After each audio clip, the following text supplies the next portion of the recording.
Hello. Welcome to the Nightly Bedtime Story Podcast. I'm Kevin Hayes, the Story Man, and tonight I'm going to read you a story called Mr. Possum, written by Abbie Phillips Walker. I hope you like it. Mr. Possum, written by Abbie Phillips Walker. Mr. Possum lived in a tree in the woods where Mr. Bear lived, and one morning, just before spring, Mr. Possum awoke very hungry. He ran around to Mr. Squirrel's house and tried to get an invitation to breakfast, but Mr. Squirrel had only enough for himself. He knew that Mr. Possum always lived on his neighbors when he could. So he said, "Of course you have been to breakfast long ago, Mr. Possum. You are such a smart fellow, so I will not offer you any." Mr. Possum, of course, said he had, and that he only dropped in to make a call. He was on his way to Mr. Rabbit's house. But he met with no better success at Mr. Rabbit's, for he only put his nose out of the door, and when he saw who was there, said, "I am as busy as I can be getting ready for my spring planting. Will you come in and help sort seeds?" Mr. Rabbit knew the easiest way to be rid of Mr. Possum was to ask him to work. "I would gladly help you," replied Mr. Possum, "but I am in a great hurry this morning. I have some important business with Mr. Bear, and I only stopped to say how do you do." "Mr. Bear, I'm afraid, will not be receiving today," said Mr. Rabbit. "It is rather early for him to be up, isn't it?" "I thought as the sun was nice and warm he might venture out, and I thought it would please him to have me there to welcome him," said Mr. Possum.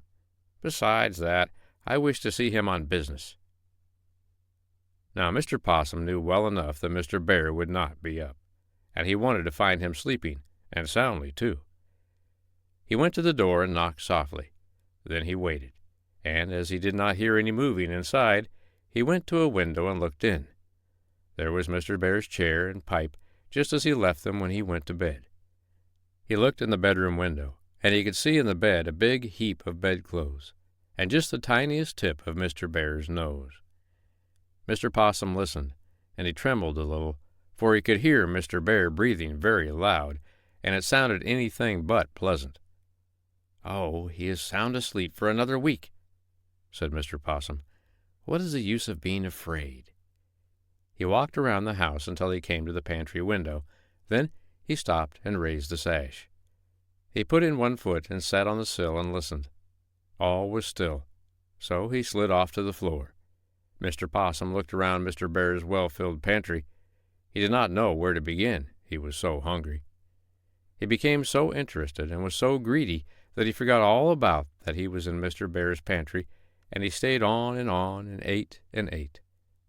Then he fell asleep, and the first thing he knew, a pair of shining eyes were looking in the window, and a big head with a red mouth full of long white teeth was poked into the pantry. Mr. Possum thought his time had come, so he just closed his eyes and pretended he was dead. But he peeked a little, so as to see what happened. The big head was followed by a body, and when it was on the sill, Mr. Possum saw it was Mr. Fox, and the next thing he knew, Mr. Fox came off the sill with a bang and hit a pan of beans, and then knocked over a jar of preserves. The noise was enough to awaken all the bears for miles around, and Mr. Possum was frightened nearly to death, for he heard Mr. Bear growling in the next room. While Mr. Fox was on the floor and trying to get up on his feet, Mr. Possum jumped up and was out of the window like a flash. Mr. Fox saw something, but he did not know what, and before he could make his escape, the door of the pantry opened, and there stood Mr. Bear, with a candle in his hand, looking in. Oh, he growled. "So you are trying to rob me while I'm taking my sleep." And he sprang at Mr. Fox. Wait, said Mr. Fox. "Let me explain, my dear Mr. Bear. You are mistaken. I was trying to protect your home. I saw your window open and knew you were asleep, and when I got in the window, the thief attacked me and nearly killed me, and now you are blaming me for it. You are most ungrateful. I shall know another time what to do." Mr. Bear looked at him. His mouth did not show any signs of food, and Mr. Fox opened his mouth and told him to look. "I wonder who it could have been," he said, when he was satisfied that Mr. Fox was not the thief. "It may have been that Possum fellow. I'll go over to his house in the morning." The next morning, Mr. Bear called on Mr. Possum. He found him sleeping soundly, and when he at last opened the door, he was rubbing his eyes as though he was not half awake. "Why, how do you do?" he said when he saw Mr. Bear.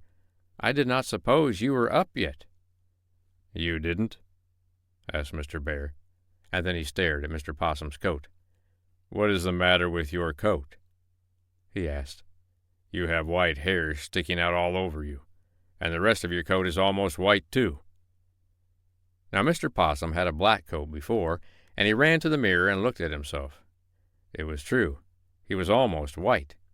He knew what had happened. He was so frightened when he was caught in Mr. Bear's pantry by Mr. Fox and heard Mr. Bear growl that he had turned nearly white with fright. "I have been terribly ill," he told Mr. Bear, going back to the door, "and I have been here all alone this winter. It was a terrible sickness. I guess that is what has caused it." Mr. Bear went away shaking his head. "That fellow is crafty," he said. "I feel sure he was the thief, and yet he certainly does look sick." After that, all the possums were of dull white color, with long white hairs scattered here and there over their fur. They were never able to outgrow the mark the thieving Mr. Possum left upon his race. I hope you liked the story of Mr. Possum, written by Abbie Phillips Walker. I'm Kevin Hayes, the Story Man, and I'll be back tomorrow night on the Nightly Bedtime Story Podcast to read you another bedtime story. But for tonight, good night.